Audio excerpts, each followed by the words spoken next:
What is going on, guys? Fighting Game Select is here. We are back with some more Street Fighter 6 action. New Profound Team Liquid Nephew. What is good, bro? Yo, what's up, Kizzie? Just went to Red Bull Kumite and then came back and played some Ed recently. Man, that sounds unfortunate. You know, we had to come back all the way from that amazing event just to play Ed. Yeah, I mean, I think he's a cool character, though. He's been a lot of fun. With that being said, man, I want to go ahead and talk about a thing that everybody had kind of been debating on, especially after the Capcom Cup champion won the event.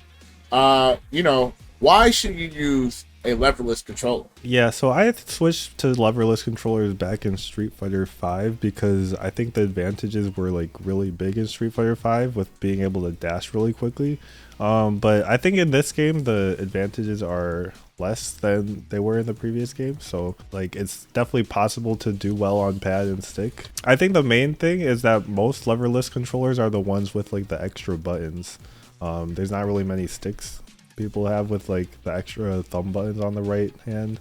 I feel like that's the main thing that's like a big advantage. Can we talk about a little bit of those advantages in Street Fighter 5 that was like, yo, this is the thing that we gotta hop on? Can we talk about one of those things? Yeah, so I think the main one that people know about is actually not the biggest one. So people talk about like the Guile charge thing that they eventually banned, or they like changed the SOCD, where you can like hold back and then press forward and then get immediate charge, and it still exists with down. So I think people just associated leverless with charging at first, but the main thing I think in Street Fighter 5 that was a big advantage for leverless controllers is you can either do the SOCD dash forward or do like a double tap, and you get like faster dash inputs. So it's way harder to react to dashes if you do it that way. The fact that you're able to hide a dash with that is probably so crazy. Especially Street Fighter 5 have some of the, like, I would say some of the faster dashes in most Street Fighter games. During that transition for you going to leverless, was it hard for you? Like, did you feel like you had a hard time learning it or getting adjusted to it? Yeah, I think it was kind of natural, like the feel of it initially, except for the jump button being on the thumb, because like I play PC games sometimes, so like I'm used to moving around with WASD. Okay. So the only thing really was the jump button, and also like the finger strength I guess wasn't there because like doing player 2 supers was hard, but or like player 2 DPs, I mean, like on the right side. But yeah, I think I just played a lot, and since I was playing KOF the first month, I was learning leverless. I feel like that helped a lot too because you have to do mad inputs in that game. Dude, can we talk about the short hopping? Like how actively your left hand must have been like going through so much like soreness and like strain playing like. So what I did on KOF is I short hop with my right hand, so I pressed the jump button with my right thumb. Oh, okay. But even then, like inputting DP, cancel windows and things like that was probably so crazy, you know? Yeah, I think doing combos in that game on leverless is like really hard, especially some of them I feel like are probably impossible, honestly. Yeah. Well, you know, I gotta say, the fact that you was playing multiple games, did you feel like taking a break on the main game you play and playing other games to like really strengthen your responsive on like certain sides of the screen? Did you really feel like it helped a lot, or you know, was it just like this just happened naturally and like I got back on everything was just like easy at that point? Yeah, I think that specifically I feel like helped with learning leverless because just the repetitions you have to do with everything, but in general I think learning a new game, I feel like that just helps you pick up other things quicker. Like I think learning KOF at that time probably made me pick up Street Fighter 6 a bit quicker because I'm used to like learning something, learning a new system. That's cool, man. I think that is really such a strong skill set just to kind of like have, and you're able to like pick that up. Do you feel leverless is competitively strong in Street Fighter 6? I still think it's the best option. It's just the advantages are a lot smaller than they were before. Like the main advantages now, I would say, Besides the extra button thing, because you can also have that on stick as well if you just mod your stick. The biggest advantages are probably like shortcuts for DPs. I feel like some combos actually are way easier on Leverless. Like I don't know if you know, like the looped EX knuckle into heavy DP, you have to micro walk, so that's a lot easier on hitbox because you can do like the fast SOCD DP input. Wow, I did not know. Yeah.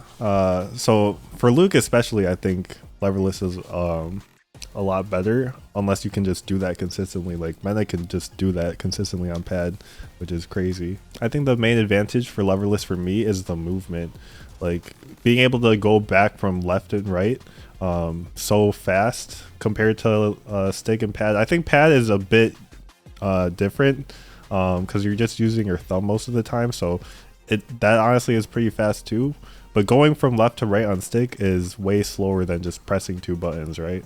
That makes sense. So I think that's probably the main thing that's still you're never really gonna fix. It's just hitbox or Leverless is going to be way more precise all the time. What type of players do you think that should actually try Leverless? Do you think people getting into fighting games should go into Leverless? Do you think people who like came from like PC games should go into Leverless? Like, if there was like a specific type of group of people that you were like, you know, I think these guys should really try Leverless just to kind of up the speed of like learning how to play fighting games. What was those type of individuals be? Yeah, I think people that have played on like keyboard before for any type of game, like it'd probably come pretty naturally.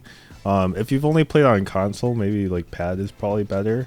Like the advantages of each one are like so small that it's only really going to matter at the highest level, I feel like. So if you're just starting out, you shouldn't really worry about like advantages or not. Just pick the one you're more comfortable with. What type of Leverless controller have you tried as a whole, and like which one's like your favorite, and then which one's your least favorite? Yeah, so the only ones I've tried so far, so I got a like hitbox for the first one.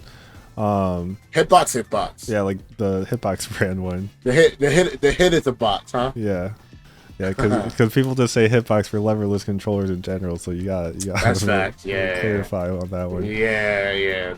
I got that. Yeah, I think, I mean, it does its job. Like any kind of Leverless controller is gonna just do its job. But for me, I feel like it's like a kind of weird shape. It's like a big rectangle compared to, I feel like most of the other options out there right now just are like more natural shape than that controller.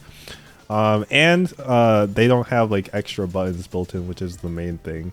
Yeah, and then also I tried the Razer Kitsune at Capcom Cup like a month ago. Like I like that one as well. Like it's really cool. It's got the lights. It feels nice buttons. Yeah, I like how flat it is, by the way. Yeah, it's just like Razer always makes good products. Like I had the Razer Panthera as a stick when I was playing on stick. That was strong. That's a strong stick. Yeah. So for what it is, I think it's an amazing product, but that also doesn't have the extra buttons. So for Street Fighter 6, I feel like it's so much better to have like a right thumb button at least. Like I have I have my right thumb button on DI and my pinky on parry. So anytime I want one of those two, like my finger is always on it. So I have the Punk Workshop hitbox, and they have like options that like just have that as a default. A lot of other Leverless controller companies do that as well now. So this is the one that I was using previously. So this one, well, actually, I had one that didn't have the thumb button, and then I drilled a hole myself. I had that like laying in the back somewhere. But this one I got just for the thumb button right here. Well, this one, and then this one is also an extra button, but I don't really use. Oh, how come you don't? So it's like at the top, over like the punch button. So I think some people use that for like a throw macro maybe, but since I have to move my finger, I feel like it's not as good. I have this button added for the left pinky as well, because I also wanted to try this one since I feel like it's better to just have your finger on a button at all times, like have all your fingers working. But I kept hitting the left pinky button accidentally, so I just didn't I haven't been using that one recently. Ah, I see. But damn, man, I mean, it felt like you crafted a controller, man. This is what it sounds like. Yeah, Um, I mean, ever since Street Fighter 6, like you play the beta and you're like, man, DI is yeah, so important, parry is so important. It would be really nice if you could hit both of these like really yeah. easily. Yeah, and I feel like it's such a strong thing to have because I'm sure that you heard a lot of people complain about it. But when you actually press like the parry and the if you try to press the medium punch and the medium kick, sometimes you'll just get a button. Yeah, a lot of times when people try to parry like Jury's fireball, they just get countered, and I'm pretty sure that's what's happening. Yeah, so I think having that is really important. So yeah, I like the fact that you're just like, I'm just trying to optimization all situations. You ain't gonna just open me up freely, you know. So really cool, man. I really like that. Now another thing I wanna ask you straight up. Did you feel like people who are playing on arcade stick is at a disadvantage, like not having this? And if so, do you think that they should add more buttons into their arcade stick? Well, I think they definitely should add more buttons. But like it's kind of weird because Angry Bird doesn't use extra buttons. I don't even think he has a parry macro. He just presses the two buttons. Some wrong with him. Yeah, so he like since he's there as an example, I can't really say it's necessary, but like personally, I just feel like it's better to have the DI and parry button like on your thumb and pinky, no matter which order they're in. Angry Bird is something else, bro. Shout outs to Angry Bird as always, man. It's really good. And thank you so much for, just talking about arcade controllers, leverless controllers, buttons in general. I want to go ahead and say, man, where can they find you, bro? So I have a YouTube. It's Let's go. If you just search like Nephew FGC on the search bar or Street Fighter 6 Nephew, you'll probably find my channel. Nephew Dork on everything else like Twitter, Twitch. Congratulations as a new Liquid Snake team member. Nephew, do that work. I'm so happy to see that, man. And with that being said, guys, thank you guys so much. I hope you guys enjoyed this video. Let me know in the comment section below what levelist controller are you using. We want the fighting games to grow, so we're here for that. So I hope you guys support that. See you guys in the next episode.